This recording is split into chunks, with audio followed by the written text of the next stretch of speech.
So there are aspects of my life that I will never reveal, that are between myself, my family. On the third day. On the third day, sorry. That one, yeah. Like Christ himself. What was that about? I don't even And know. you went I to don't a fancy know. restaurant in a beautiful place in South Africa, and he Mouse left you with love them, love them. 7,000 Boots, babe.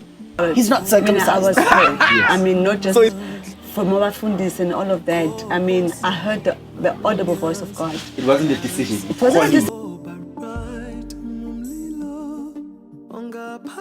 Hey guys, hi Sphe. The people need to know that this is like a real place. Oh, okay. Hi. How are you? I'm all good. Yourself? Hi Ross, come Hi. go into the microphone and say Oh, hi. Hello. Hi. Okay guys, welcome to another episode of Engineer Your Life. We're a very cool podcast. We chill, we're always in the garden having fun, having some drinks. I have a very exciting guest today. What can I say about her? She's an author, a best-selling author. She's done amazing things for the community. Many people don't like her on Twitter, but you know that app, very problematic. But anyway, I love her. That's why I invited her to my garden. And she's going to tell us something amazing. She's got a book, right? Remember, I just said she's a best-selling author amongst many, many other books. So just stay tuned and enjoy another electric, amazing episode of Engineer Your Life. So what I'm laughing about, Jackie, is your relationship with Twitter. Yeah. How's that? I mean, is it meltdowns? Do people not understand where you're coming from? But sometimes you will post something and you are just attacked. Yeah. I just feel like people lack understanding and having context. Yeah. They take one sentence and they run with it, and you're like, didn't you even read the thread? Yeah. Like, and then you've got other people who just don't like you. They just have an issue with you. They just don't like you. So whatever you say, they will try to character assassinate you and to show everybody that they have a bigger opinion.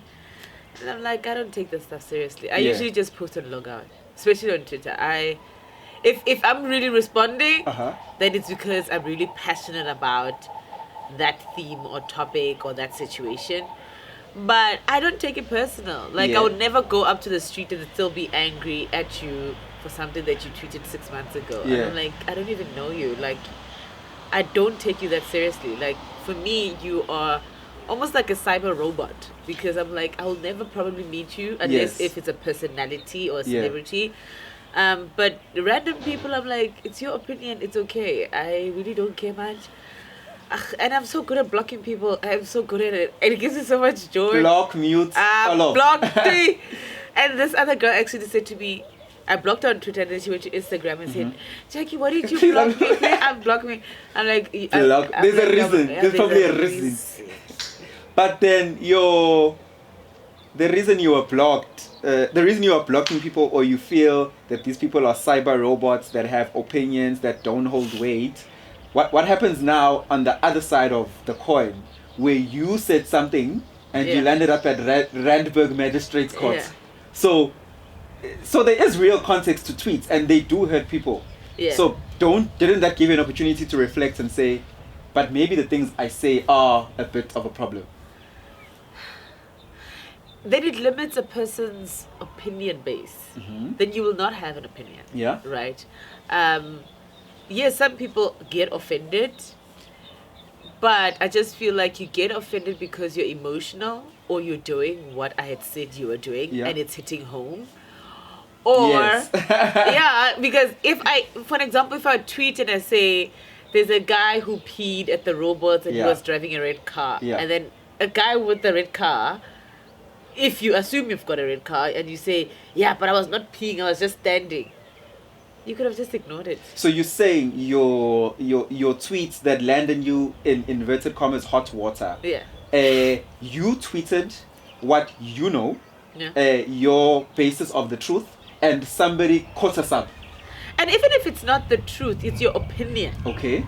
Because other people will say, yeah, but your truth has loopholes because you didn't finish the story, you didn't complete this, you didn't write everything in full so that everybody knows both of the versions. Yeah. You know? And I'm like, when I tweet something, it's very intentional. It's either to educate, to question your theory, or it's a debate. Yeah. Right? I'm not saying my tweets are holier than thou and I'm correct. I'm saying, here's the thing, let's discuss. And if you are sober-minded, you'll bring your different opinion, Yeah. and then we'll debate on it, right? Then other people just take it so personally, as if it's a personal attack. I didn't tag you. I didn't mention or describe you. But by virtue of you jumping on it, you made yourself part of the conversation. So therefore, it's only fair to bring in your side or correct the statement if you feel that, oh, maybe that was misrepresented. Let me show you a different side. You're more than welcome to do that. I never say, yeah, no, everything that I wrote is 100%. I just said, here's the situation. This is how I see it. What do you guys think? Right? If you get upset, then it means you couldn't do it. You know, but the problem is you can't now say to the public, because maybe, yes, it might look like you're defaming yourself or you character assassinating yourself or keeping dabazako, right? But then keep quiet. If you feel like I'm going to expose myself if I comment, then keep quiet. But where do you, why does your opinion matter so much that indaba zabantu fanele uzikhulume? But remember, I'm studying criminology. Okay. So anything that has to do with a certain crime, I'll be on it. Okay. Whether it's from an activism point of view, it's from a research point of view, it's from a case study point of view, I will say it, you know. And it's so unfortunate that when it comes from me, people really get upset. Yeah. I could write the same thing and then somebody would copy and paste it and then they would use it. Other people would just ignore it, right? John can write the same thing. They would not care. But if I write it, it's like, oh shit, the tables are turning or the ground underneath us is opening, you know?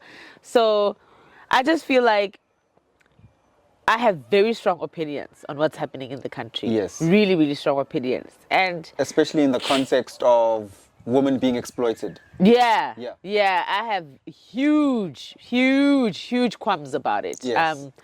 But people don't want to talk about it. I think it's a touchy subject because also they know they're doing something wrong, or their friends are doing something wrong, or they just don't want to accept that there's those kind of crimes, you know, because it's a YOLO, we're living as we want. You can't say anything about people's bodies, their sex life and what. I'm like, but when it's infringing on somebody's rights, we need to address it. I want to close off the subject of the court case. Did you feel, now that it's over, I assume it's over It's not now. over. It's not, it's still ongoing. Can I please have tissue? Sorry. No problem.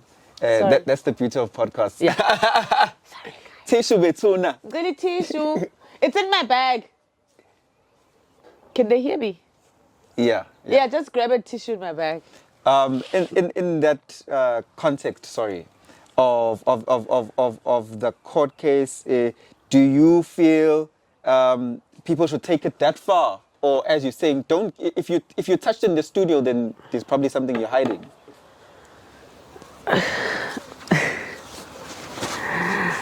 The thing is, there's been multiple court cases. Because the other one is still ongoing, I can't really speak about it. Yeah. But the other one was dismissed.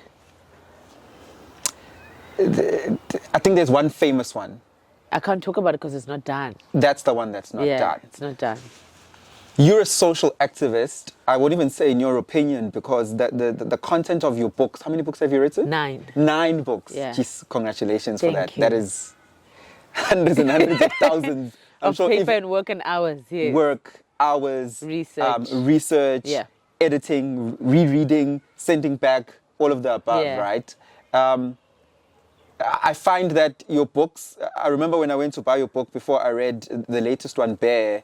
This one is Bear 5. Mercy. It's Bear 4. Bear 4 Yeah. Mercy, right? I found it in the fiction section. Why is it fiction? Because the basis of your activism is that these are real life stories. So when it comes to literature, there are categories, right? So they've got biographies, sci-fi, memoirs, fiction, non-fiction, and so forth. So the basis of a novel being written as fiction is because you've got creative license to turn or change things, right? Things like names. As soon as you start changing names, then it can't be biographical. Yes. If you start changing locations like addresses, let's say I had said number 75 Pinar Street. Yes. But because I'm trying to protect the actual person who lives at number 75, Yeah. I need to say it's number 29. So because of those technicalities, you Yes. have to... It can no longer be non-fiction. It can, yeah. Okay. Because now you have changed the geographics of the actual place. And then it's things like names, ID numbers, people in terms of descriptions. You changed a little bit here because some people don't want to be in the books, but they can give you information, but they don't want to be in the book. So protecting them and protecting yourself is also very important because as you can see, some of the books are very graphic. They and are. other people will say, I wanted to tell you, but because uzongifaka mina, I don't want my family to see me in that light. Yes. It's those kind of technicalities that you have to also think, do you want the story or do you want to expose someone? So I generally just want the story, purely for educational purposes, So I would rather then protect my source by using a different character name, a different city location, a different address and stuff like that, then automatically then it will fall under fiction because of those details. I'd say the running theme in all your books is the blesser culture in South Africa. Am I wrong? Am I right? Borderline. Okay. So you've got the human trafficking aspects, you've got the organ sales, you've got the traditional witchcraft, and then you've got the sugar daddies, and then you have psychology. So I look at the different psychological spectrums of these different people. And how they actually, they're somehow intertwined together. married. They're and married together, intertwined. yes. Yes. But yes, in the beginning, the biggest scope when the book started, that was the highlight, definitely. I remember that, I'd say that's what we knew Jackie Yes. for in the beginning. Yeah. It scared everybody. You were on like a media tour. Yeah. Was it Bear, the very first one? The Blessers Game, The yeah. Blessers Game, Yeah. yes. You were on a media tour. People were shocked by this word called the hockey club. Yeah. Is that word even real or is also a pseudonym for something else? It's real. So let Okay. me tell you how this works, right? So in different countries, people have different names for private secret societies, right? So in South Africa, we don't have a specific name. We Okay. just say secret society or gentleman's club or whatever, right? So I said, let me coin a word that will equally mean the same thing if you Okay. look at it from an international point of view. So you've got the Freemasons, you've got the Illuminati, you've got the Boys Club, and all of these things, right? South Africa doesn't have a specific name, so I coined it for the purposes of my story, Yes, right? yes. So that we understand the concept. And people think the hockey club is an actual physical place like number 27. It's not. Grayston Drive. It's a phenomena. Yeah. You get it? Because it's something that anybody can do at any given time. It just requires a certain level of grading. Grading, I mean, yes, you must have money. Yes, it must. Copious amounts of money. Yes. Yeah. Yes, you must have money. Yes, you must be part of a group or a society of people. You have that- power. You must have power. It must be aligned to different people, politicians, business people, entertainment people, and so forth. So it creates sort of a lifestyle on its own. But it's a private lifestyle because it's away from the public. Yes. As opposed to our lifestyle where if you go to a club, it's a club, But they have their own way of living and their own way of doing things. And their entertainment is not the same as ours, right? So I coined that phrase so that people understand the phenomena. It's not like they can go to an actual physical place to go find it. They can go to a certain group of people and find it. There's somebody out there, possibly you and I know through your books, I know what it is. But there's somebody out there who, in simple terms and in a level of detail that I want you to go into, who says, what are the characteristics of the hockey club? Because we've spoken about money, power, but what type of things exist in this hockey club? So, I mean, obviously it's the lifestyle. Everybody's drawn to a certain lifestyle. They want to be part of the super wealthy, Okay. right? So the super wealthy have money, but they don't have access to social Okay. because they're private, Okay. right? So in that case, they will then marry their lifestyles with pop culture. Okay. So it's entertainers. Okay. They must have access to that. They give them the parties, the girls, the So they what, must the what. they must have access to super entertainers, Yes. like the A-listers. The A-listers, Okay. right? Then obviously it's geographics. Okay. So what type of access do they have in terms of lifestyle into other countries? So if you've got money and you're in KZN, can you do Namibia? Can you host something in Monaco? Can you host something in Florence? Can you host something? So it shows you the amount of power you have in terms of access, right? Then obviously other people will say, yes, then you've got the sex. What type of sex are they having? They have serious fetishes where, yes, we spoke about people who strangle people. I know normal people can also do that, but a girl who wants to experience a lifestyle would rather say, I'd rather get strangled on a yacht. I get you. I'd rather get strangled in On a yacht in a in Dubai. 6-star Yeah. hotel Yeah. instead of Usfiso. Yeah. You know? Epic room. Epic room, you know? So it's those things married into money that gives you experience because you're like, okay, I've never had sex on a private jet. I would want to do that. Yes, You know? yes. Who has the money for that? It's that guy. The So, superpower, super powerful business, business people. politician. I want to go have sex on a private island, not even like Mauritius kind of thing. A proper private island like Virgin Islands, but private, you Yes. know.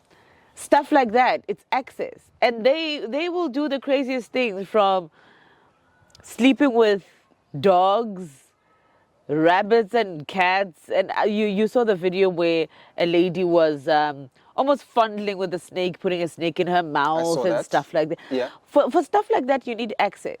You know, you're not gonna just grab a snake from your grass and start doing stuff. There's animals that are trained for certain things and they're used for certain things.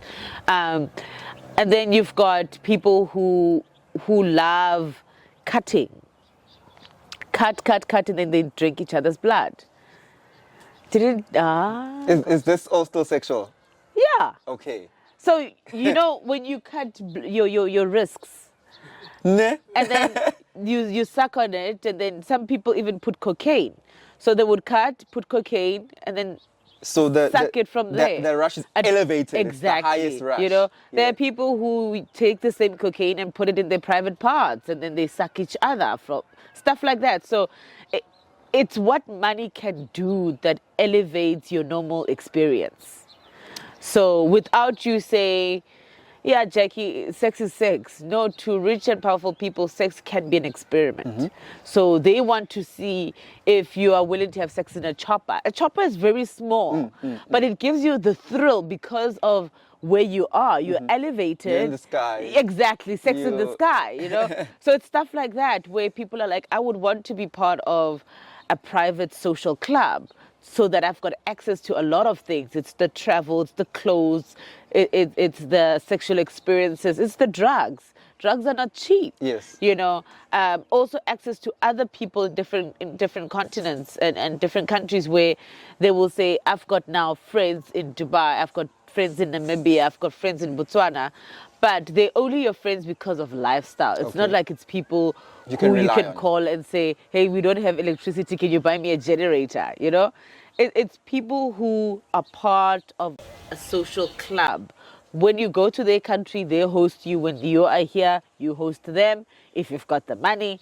So you want to be part of a global village that has money. So that's why you see a lot of our influencers and celebrities really trying to break through in other markets by virtue of having a stylist that's in a different country, a makeup artist that's in a different country, even something as simple as having a driver. You know, when you go to a place like Kenya, Yeah. you meet a normal person who's driving a taxi or what they call a boda. Yeah. You make friends with them. That person then introduces you to the who's who because they're like, no, I'm always driving These people. These people. I Yeah. can actually get you into a certain place, and then they start building friendships like that. But now with social media, you can just DM a person. If you've got a big following, they will respond and say, Yes. yeah, I see you are big in South Africa. Maybe we could do a collaboration. But ultimately, it's how do we get into private clubs and private gatherings where only the rich are. You wouldn't want to waste time and befriend somebody that's not going to give you access to anything, you know? So the ultimate goal is, how do we surpass the level of richness that we have in our country and merge it with the people who have dollars and pounds? What makes me as Sipho, or Sipho from Mlazi, or Mbali from Chesterville, want to access this so much? What's so pressing to me that my 8 to 5 job is not enough? The polo that I drive is not satisfying anymore. What's this thrill about this sex on a plane that I want so much? It's exactly that. It's the thrill of it, because other people will never see a private jet in their lives. It's the desire to be in certain spaces. It's like when people have money, instead of going to KFC, they would want to go to that restaurant that everybody's posting, right? You just want to have that experience, even if it's just once, or it's on a birthday or an anniversary or something big where you're like, I would rather go spend my last money to have an experience at Konga, because it's an experience, you know? So people want that. And sometimes, yes, you can say they want to grow into a different lifestyle where financially you have grown, you want to be with certain people. And sometimes it's social media. Social media pushes people to desire more than what they actually have. That's why people end up faking so much, because it's like, I want to be seen as this personality or this type of person, or I want to be seen in a certain area. You know, there are people who just don't post when they are home, because home doesn't look like. I get you. You get me? They would rather post when they're in Umhlanga or Izimbali. Yeah. But they live 10 kilometers away from that place, but they will never post home. Yeah. You get me? Because of the image they want to portray when it comes to their personality towards other people, right? Even things like cars. People don't post their own cars because it's like, I'm not there yet, man. My car's not a car worth posting. I would rather go stand next to BMW man. You know, it's the desire to elevate. Also, other people, for them, it's ambition, really. They would say, I aspire to be in that position where I am able to buy things without thinking about how much is left in my account. And other people, just pure greed. Greed has a way of making people change their personality. And what they stand for. And what they stand for, and their moral compass. Because you may have something, you may have a home, but you're thinking, my friends have this, the husband has that, I want to be part of that group of people. So I will do the extraordinary to get to that place. So if I'm an influencer, because this has been a running topic for the past few weeks on social media. Yeah. If I'm a female influencer with a large following, and suddenly I wear designer, I travel a lot, and I use my own agency, because I took the decision, right? I have agency as a young woman or as a young man with the following, to say, I want this private, exclusive life. Yeah. Why is then Jackie creating books about it to say it's wrong? Okay, so there's two different types of people. And I like that what you said, right? Men and women, right? Picture this, right?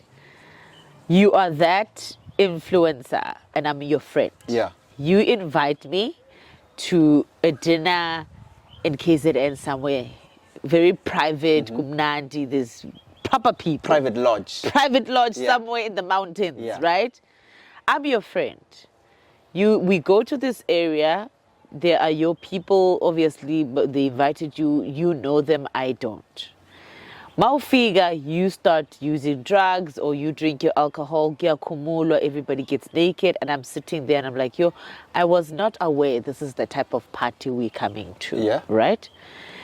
Then your friends say, but uzenopgani. So why angayenzi the Western corner? Because tina says joy, right? Whether even if it's not drugs, alcohol, simple, something as simple as alcohol. Then you pressure me to start using alcohol. Then you say, no man, unganwam, because this is his lodge. He just wants to have sex with you for the night, I don't have access to come back, right? To leave this lodge. Yes. Okay. So my agency is slowly being stripped. Yes. Yeah. So your consent is almost limited, especially your decision-making abilities, because number one, I came here because of you. Yeah. You're the one who has the power over my life in those 2 days when we are here. Yeah. Right? So whatever you say essentially will go, even if I don't agree. But because of the power dynamics between us right now, I have to lean more towards what you would do and what you would say. So I'm not giving my consent comfortably. It's almost under duress, because Okay. I'm like, okay, how am I gonna leave? What am I gonna eat? We are stuck here. I'm like 100 kilometers away from home. It's at night. What am I gonna do? So I say yes, Okay. with that knowledge that And the under duress consent. yes, Okay. and that's not consent Okay. actually. Yeah. Then later on, 5 other people arrive and they start putting their stuff on the table. They start smoking. Bayangfagela. Where's my consent? I can't say no. I can't say yes. I can't. What can I do? Then I just fall in. Then later on, there's orgies and what. So where I come from with telling or almost rebuking this behavior is there are other people who are purely there for experience, not to get raped, not to get molested, not to get abused. But by virtue of that circumstance and what their friends put them up to, they find themselves in situations where they are being taken advantage of. You get me? So, and it's just the sad truth. It's just a sad truth. And I have no problem with a person that decides to go live their lives that way. It's okay, as long as they're safe. But are they keeping the people around them safe as well? Highly, and I really doubt, because the people who come back and say, I was stuck in a different province because of my friends. I was drugged in an Uber. I was done this, I was done that, by the people that were with me, or people that I went to, you know? So it's just creating awareness about power imbalances among friends and people that they have around them that may influence certain crimes happening. Yeah. So that's why I prefer writing a story so that you see different sides of it.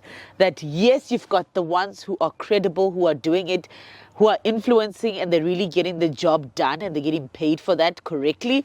And there are the ones who purely sell others and themselves to get the things that they want, whether it's a bag, a holiday, or whatever. But there's always that small barrier. Yes. Where you're like, I'm doing it for myself, but what have I done to others to acquire the things that I have? Interesting you say that there are ones that are influencing already because they're influencers, Yes, they make money, they they're invoice, good. they're good at Yes, it. they're good at it. Yeah. I think with the level of research you've done, it's fair then to ask, if you were to make a percentage estimate, guesstimate, how many influencers do you think are really real making influencers? influencers. And everything we see is from the money that they invoice from brands. Ooh. 30%. You're saying 30% Yeah. of Roughly. influencers Yeah. are making money from influencing, and the Legitimate. other 70% Are purely selling themselves. selling themselves, Yeah. compromising themselves Yes. through sex, Selling other people. selling other Yeah. people. Yeah. Yeah. That's insane. Yeah. That's why when you look at things like awards, right? It's a very small portion of people who will really be recognized for pure work. And then, yes, there's also the issue that other people will be undermined and what. But it shows you how small it is, because there's probably 2 or 3 awards that really recognize influencing. And I understand it's a new industry and so forth, right? However, there are people who are honestly working. And you see it in their consistency. Yeah. And you see it with the brand alignments. And you see it with the campaigns that they do over what period of time. However, where it becomes questionable, it's the lifestyle audit. Yes. Where you're like, you are in South Africa. You hardly travel for big campaigns. So you are not getting paid in dollars or pounds. Yeah. However, you're living like a millionaire at the age of 27. Yes. You're sounding very specific at the point. Yeah, at the age of 27, Yes. 25, 28, whatever, right? If we were to honestly do a lifestyle audit, will it marry what you say you're doing? Which is you posting a water bottle, a makeup brand, you posting maybe some gym wear. And those things are once in a while. Yeah. It's not like it's every day they give you these things. They give you one package once a month. You post for them. They pay you a certain percentage. That's it. But you're living like a millionaire. Meaning you drive a Range Rover Yeah. or a G-Wagon. A G-Wagon is not 2 million, guys. It's 4 now. It's 4, Yes, 5. yes. Okay? It's 5. Yeah. Let's cap it at 5, Yeah. right? You're driving a 5 million rand car. You're living in an estate where the bonds are starting at what, 30K a month. That's probably like a 3-5 million rand house, Yeah. right? The brands that you wear on a daily, Yeah. Diamond walk one way. one way, Yeah. right? Where you eat, what you drink, does that amount to getting a makeup package with 2 lipsticks and a blush? Does that equate to that? Does Jack- it make sense? Devil's advocate, Jackie, you're undermining the influencing industry. Yes. I got a 6 months campaign and I invoiced 300,000 rand. It's still too little. Still too little to be living like that. Yeah. It's way too little. You think about, fine, they gave you cash, 300,000, right? Your G-Wagon, you need to pay it monthly. That's Yeah. probably like what? 30, 40, right? Yeah. 40, you've got your insurance on the G-Wagon. You've got your apartment or house that you have. You've got it doesn't even add up. The math is not monthly. mathing. It's not. Yeah. Even if it was, let's say 300,000. It's the G-Wagon, it's the house, it's the lifestyle, it's the alcohol. A Gucci bag is not 20,000 rand. Let me isn't. tell you that, okay? A Burberry bag or Yeah. jacket, the Gucci pants that everybody's wearing. Now no G. Everywhere, exactly. Yes. The big Gucci jacket. The bomber. The bombers. Yeah. That's like 60, 80K. Yeah. It's still not mathing. It's not. Funny you say this.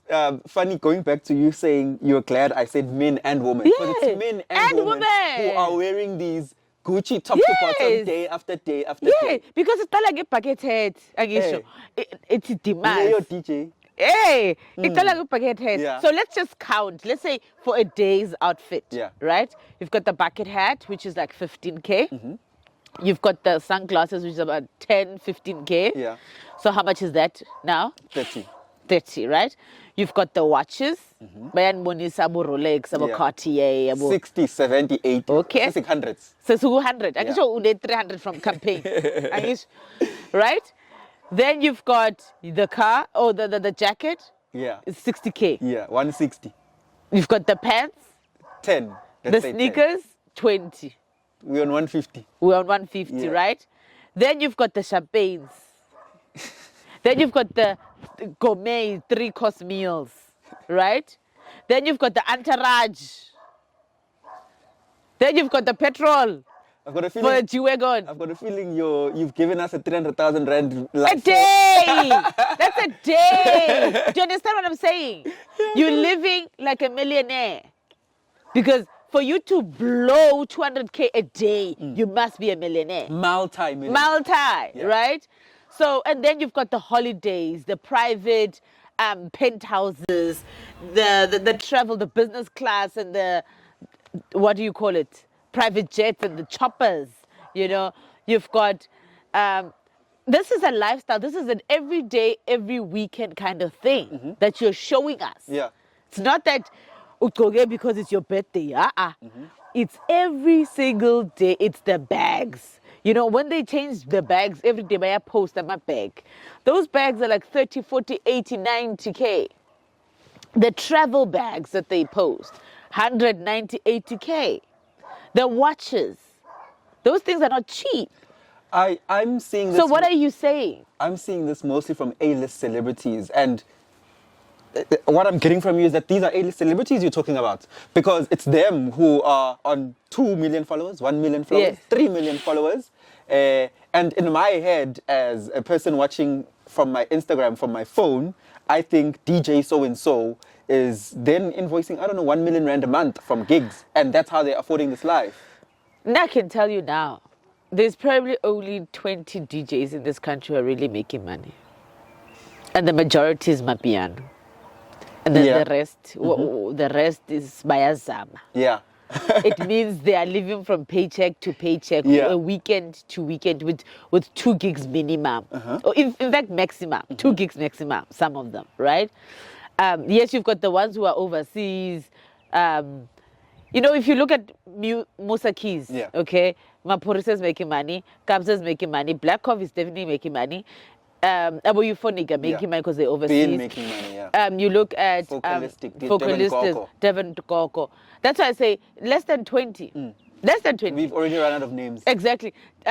There's also But you can count Tula the 100, song, Tula the 100 song. who live an extravagant But there's lifestyle. over 100 influencers and DJs and musicians in this country And actors as well. and actors, right, who post as if they are all part of that tax bracket. When they have only had one show that's airing on television that was shot 6 months ago. The money was paid 6 months ago, Yeah. right? And then the gigs are far and in between, and I'm at 20,000, 10,000. One gig doesn't even cover that Gucci bag that you're wearing or the Gucci jacket. It doesn't even cover the iPhone that you have in your hand. You get me? Then you've got the consistent lifestyle. Every weekend we must see, because that's what you want us to see. You want us to see the house, the bags, the cars, the people that you're with, what you're eating, what you're drinking, where you're sleeping, all of it. You want to show us the white sheets all the time. But where are the gigs? Jackie, you are jealous, and you've decided to write books because you want to be a celebrity like us, and you can't get into the club, so you decided you're writing books. Also, I realized that you need therapy because this happened to you. You were part of the hockey club. Wow. So why must I believe you? I don't want you to believe me. I want you to think. I'm not here to force anybody to believe me. I don't want you to actually even believe me. I want you to go see these things and question them and decide for yourself that am I going in or am I not going? If I'm going in, what must I look out for? If I am to see a friend who's going through that, how do I identify it? Because you've got a sister who's living this life, but akasebenzi. Iweave ila, ifone, amazipho, akasebenzi. Zilla. You understand? There are things that we cannot ignore in society that damage the society. It's the opportunity cost for young people. Lack of education, skill development. All of those opportunities are going because we drink a lot. Our generation drinks a lot. Drugs are very accessible. The rape amongst ourselves. This is not, I'm not even talking about rape that happens in the street. Rape amongst ourselves and our peers. Especially under influence of something. Yes. Intoxication, Right. whatever substance. The kidnappings and the killings are happening within our circles because we sell each other out, right? When foreigners come here and I'm dating a foreigner, I pass on to other people who have nothing to do with this lifestyle. And so even if you say, nah, I'm jealous, I have nothing to be jealous about. I've created a whole career out of my writing. And I have to be really dumb if I can write 9 books and not be financially smart. You get me? Yeah. It's really not even about my own personal feelings. It's about my responsibility as a citizen and what I know about this country. What can I teach that can change somebody else's life? You know, alcohol is alcohol. You can't say a person is jealous of alcohol. We all drink alcohol. So if I'm jealous, does it take the alcohol away from you? It doesn't. Yafana. But we must get to a point where we acknowledge the truth and the pandemic that this is, and what our society is going through. There's a social, how I want to place it correctly, deconstruction that's happening. And young people are not getting into positions where they will be able to cater for themselves because we are dependent on men to do things for us. We are dependent on society to give us things. We just not at the place where we're telling the truth about our struggles. We're seeking the help that we need. We are using the opportunities that we are given. We are seeking education as much as we should be. Yes, there are educated young people. I'm not taking that away, but I'm saying the majority. If you look at the stats of people who are dropping out, not because there's no man in what, they're just failing. They're not showing up at school. They're not showing up anyway because they're gallivanting, you know. That should be concerning because we're already complaining about the state of our economy. We're complaining about politics. If you look at young people, if you erase the ANC and the old ANC and you say, choose one person in your community that could become a president, it will be hard to identify. True. It will honestly be so hard to identify. Just look at just your community. Don't even look at people in different provinces. Just in your community. Who can you say will be the next if you were to choose today? It would be really hard to identify. You know, women in positions of power, women in IT, technology, you know, it's hard. You find them far and in between, you know, women in mining, it's hard because they are not studying. They're not doing what they're supposed to do. They are everywhere else but school. So when it comes to people saying, yeah, you have done this, actually, yes, I have. And I am confident to say, I know it, it's real, you know. And it's so unfortunate that we want the next generation to suffer the way we did. And it's so unfair, where you sit with information to benefit yourself, and then you're like, but what if it happens to my sister? What if it happens to my brother? What if it happens to my children? Because I didn't say anything. Yeah. You know? So it's okay if you say all of those things. It's your opinion. But they don't affect my responsibility that I have to take on.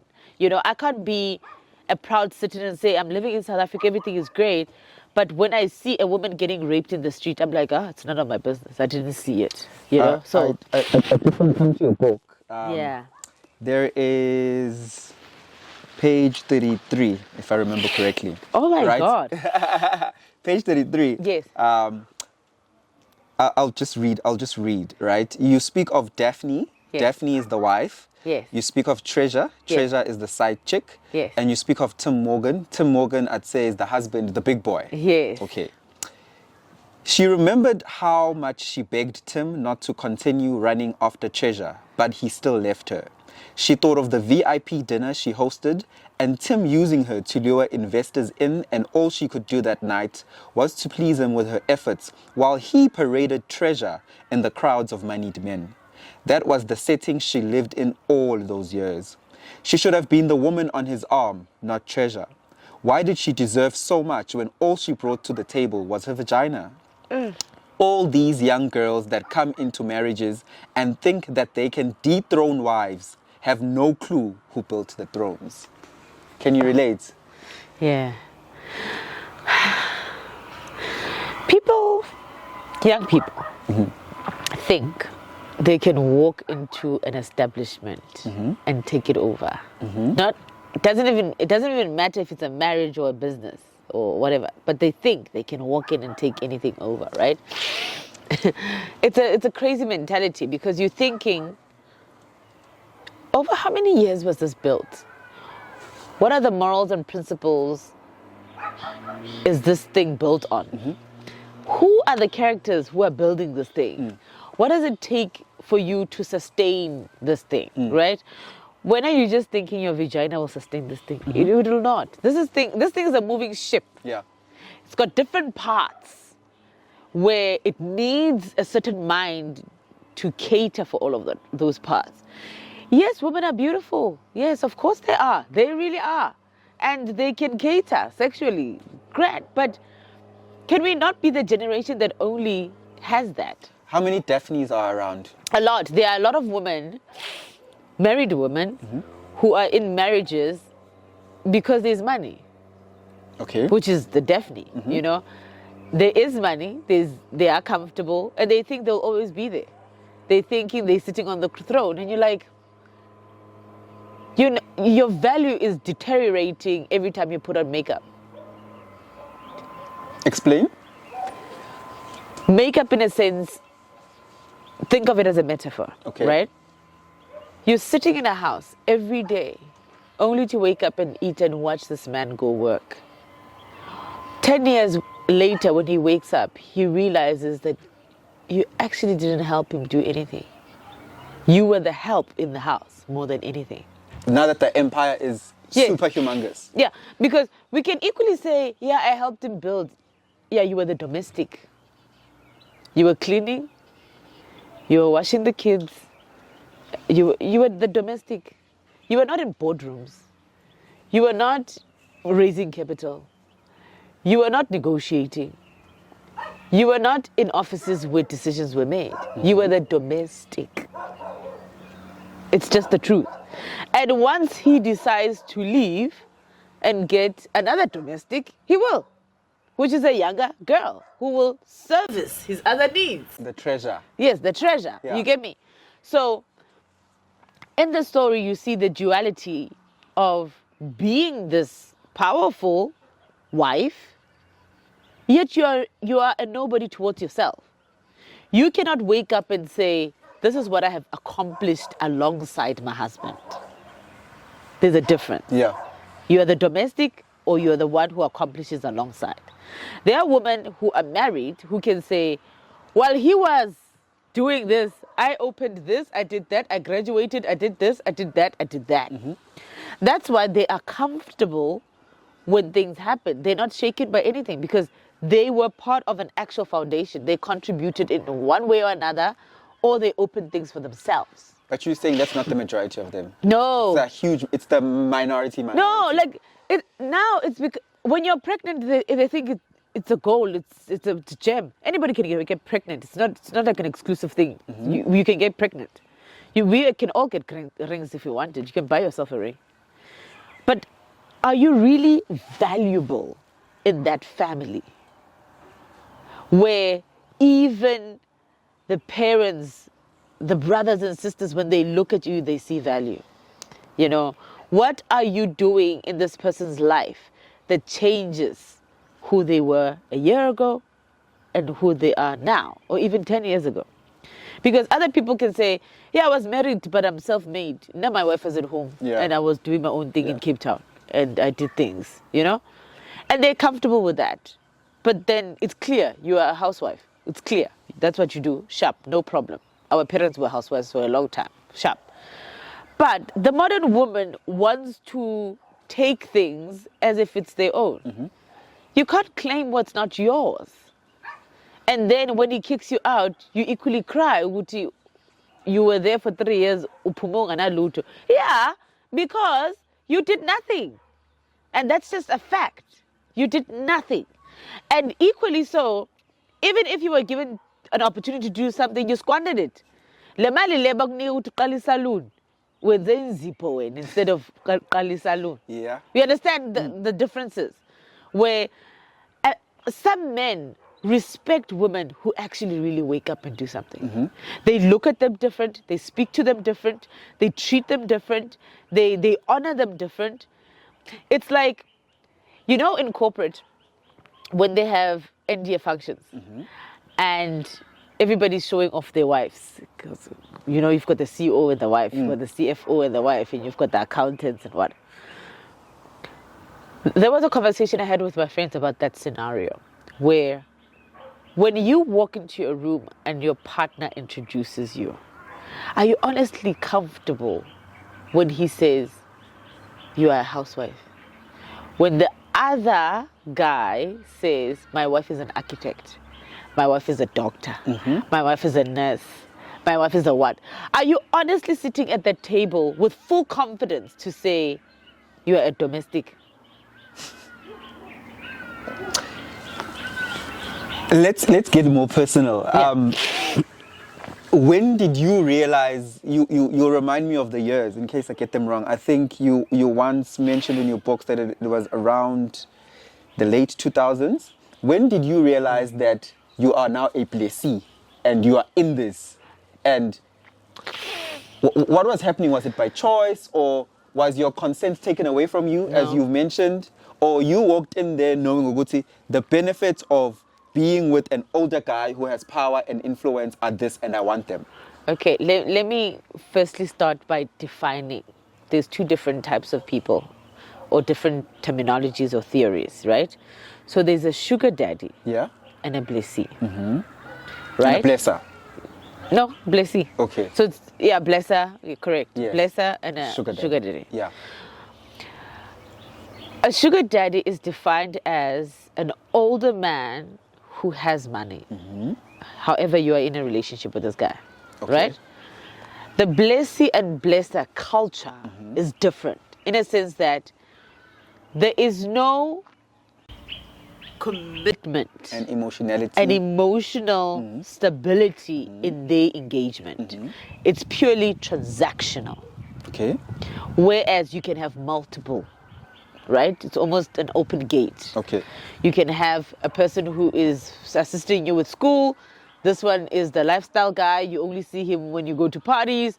And then this one is the guy who says he's your boyfriend, but he's not your boyfriend, but he's got multiple other people. It's a when I see you, you're my person. But the basis of it is money and sex. It's transactional, Yeah. right? Whereas with this, it's a relationship leading to somewhere. It's just that the other person is older and they have money. You are in a relationship. It's an exclusive relationship. The same way our parents and great grandfathers used to date, right? Think about it this way. When you were in their time, they could marry a 19-year-old and this guy is 40. But because he's got farms and what, that's the equivalent. Does it mean they don't love each other? They actually do. You're telling me that you were in love. Yes, I was in a relationship with someone. I was not having multiple streams of... Was he married? Yes, he was. Okay. And you were aware? Yes. Okay. So, and I don't even want to make excuses about him being married or what. We live in South Africa. There's different kinds of marriages in South Africa. You've got the people who are monogamous, you've got the polygamists, you've got all these kind of things. So that was not even a thing to me. And besides, I'm Sotho. In my culture, we do get married to older people, number one. Number two, we do get married to multiple people. So polygamy, that's what I mean, right? So I was fully aware that he was married, but this is probably a year later because he had told me like a year later. But then when I was away, I was away. But I still didn't leave, so that's neither here nor there. And I was with him exclusively, and he's the only guy actually. But towards year number 2, I started seeing the changes. Yeah. You know, a little bit aggressive in his tone. He didn't beat me up or anything like that. It was just in his tone, his behavior, the things that he was doing. That's when I started seeing the extreme social life that, they are richer people. Because obviously, once a relationship grows, people get comfortable. They start exposing you to other things that they're doing, who their business partners are, different houses they have. You know, they get comfortable, right? So I started seeing stuff like that. And then I realized that,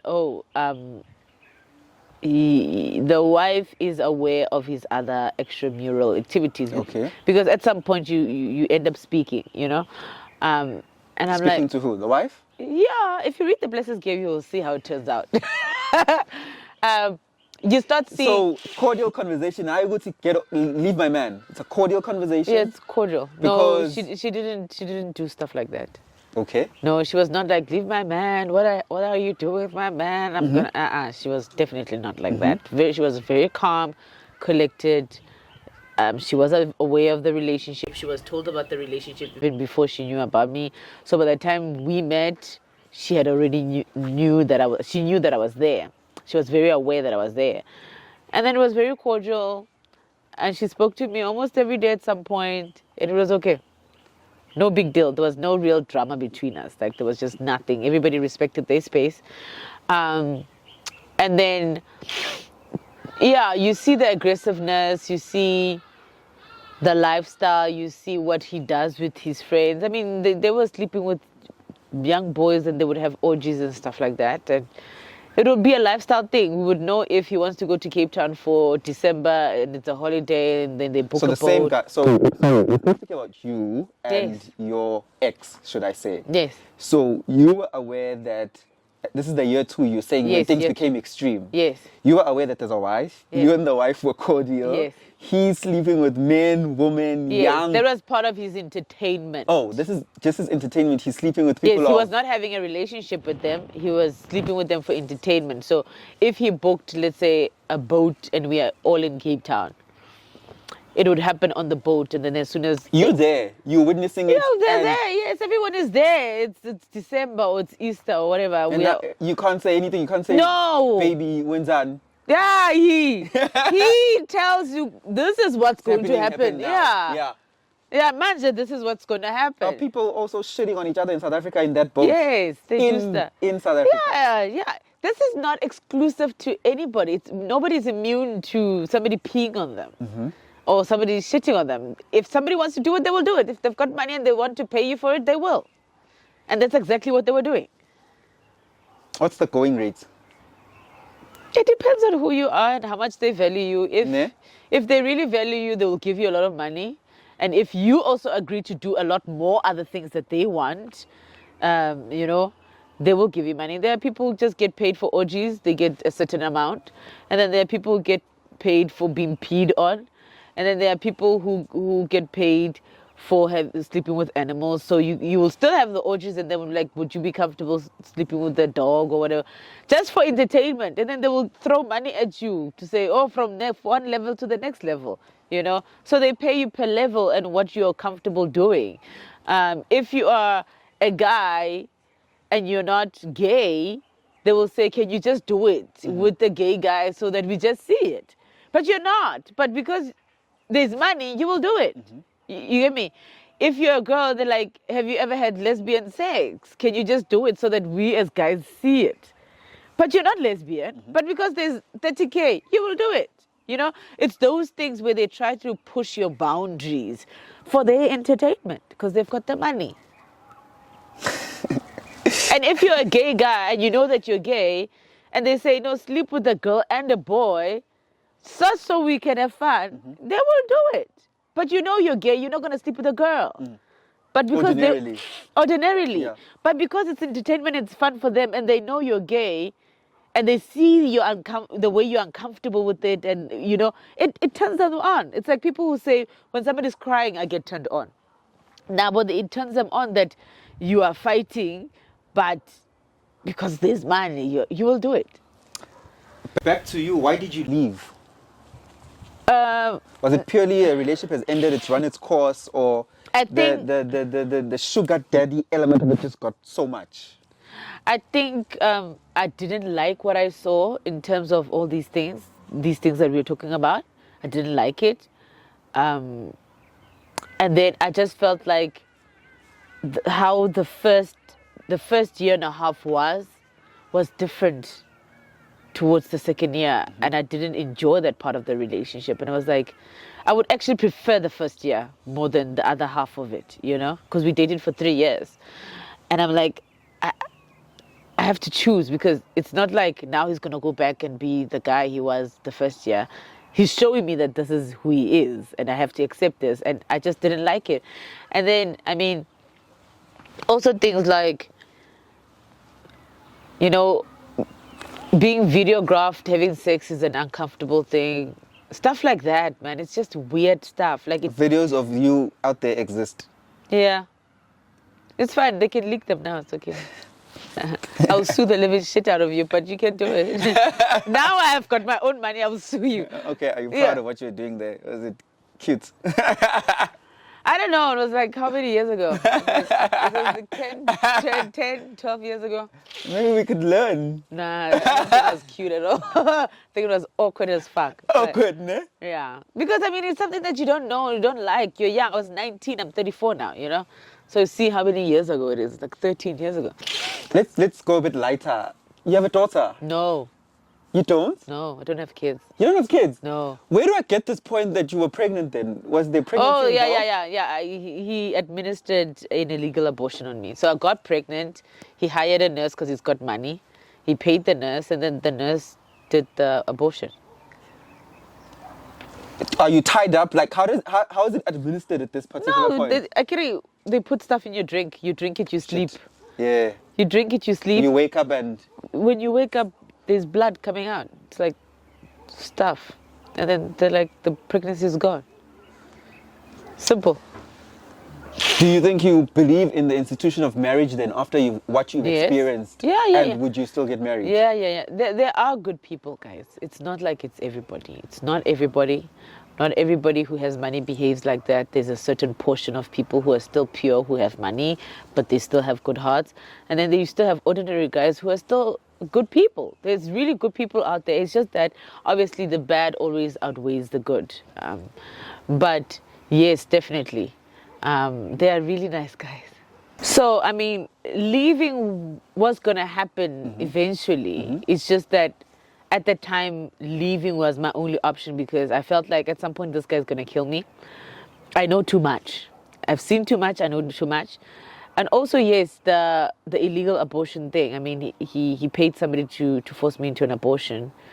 And also, I just felt like I'm not growing. There's nothing I'm doing there. Like, there's so much alcohol you can drink. There's so many hotels you can sleep in. Like, it started getting boring for me, where I'm like, I don't want to wake up anymore. I don't want to dress up anymore. I don't want to put on makeup anymore. I just don't want. I think I was just sick of it. And then I was like, okay, nah. Yeah, I'm out. Like, yeah, it's done. Close to our final thoughts. What do you have to say to the young lady 15 to 30 who is at her peak of her beauty? She's light-skinned or she's dark-skinned. She has the beautiful weave. Yeah. She has cheekbones. She's slim. Right now she wants a BBL. She wants a Brazilian butt lift because it's 80,000 rand. She's like, Indota must pay for this. You know, when it comes to body stuff, that's more of a self-esteem thing.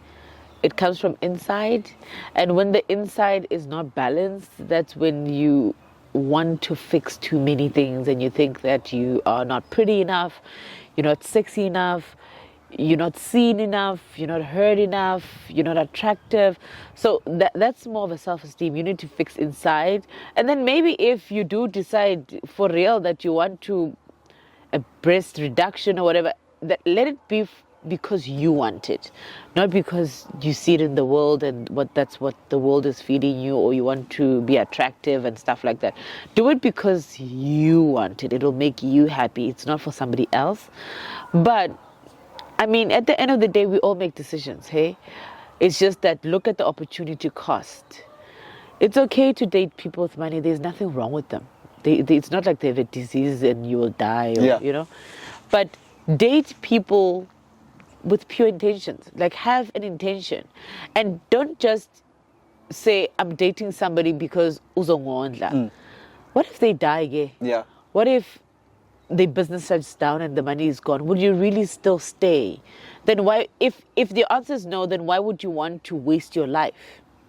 You know, it is so good to be able to be in a position where you can do things for yourself, and whatever else somebody does for you, it's extra. Yeah. You know, you're not living in somebody's house and then if you make a mistake, you think they're going to kick you out. You know, you're always living and you're scared to live because you're thinking they're going to kick me out, they're going to beat me up, they're going to rape me, they're going to force me to do this. You know, it's so good to be in a position where you are comfortable with your income, you're comfortable with yourself, you're comfortable with where your life is going, and you're making decisions for yourself. You're not forced into it. You're not doing it because your friends are doing it. You're not doing it because it's your only source of income. You can't say another human being is your almighty, it's there, your everything. They're not your everything. They're supposed to help you grow or let it be a cherry on top. Don't make it your world where now this one person is only doing all of these things for you. Where does your pride come from? You know, where does your own legacy come from? Where your own growth? It's so beautiful to look at your life and say, wow, in 10 years I've done 1, 2, 3, and you're proud, and it's things that you can take home and show your parents and say, Mom, I have gone into the world, this is what I've accomplished, you know, this is what I'm doing for you, my family, for myself, this is what I have done. And yes, it's also beautiful to say, it's also nice. But now when you go to his family, what does he say about you? You know, how does he introduce you? How does he encourage you? How does he grow you? How does he, you know, when a partner is proud of you and you see it in his eyes that, wow, I've done something in 3 years back and your partner is proud of you. So just be in a position where you can really, really stand up for yourself regardless of how hard it is. Just try your best to find what you love and stick to that and let that be your source of income. Don't make a human being your source of income. We're nearing the end of our show. Thank you so much for coming, by the way. Thank you. It's been very insightful, and izinto that that you've been known for and that what you stand for. I appreciate the activism, and I hope people can see the sincerity that I felt, and that what you're doing is not a revenge streak. Yeah. It really is a form of activism, and especially for the black woman, because I think your voice stands for the black woman who is marginalized, disadvantaged, and may seek to get money from wealthier men of whichever ethnicity and country they come from. If you had 24 hours to live, what are you doing? Oh, man. I'll read my favorite book. I'll have a glass of wine. I'll go for a jog. I'll have a big dinner with all of my friends. And if I had an option, I'd also invite like all the people that have inspired me. And then in the morning, I'll say grace and pray and say I'm out. And then that's it. Ladies and gentlemen, best-selling author, social activist, Jackie Phamotse. Thank you.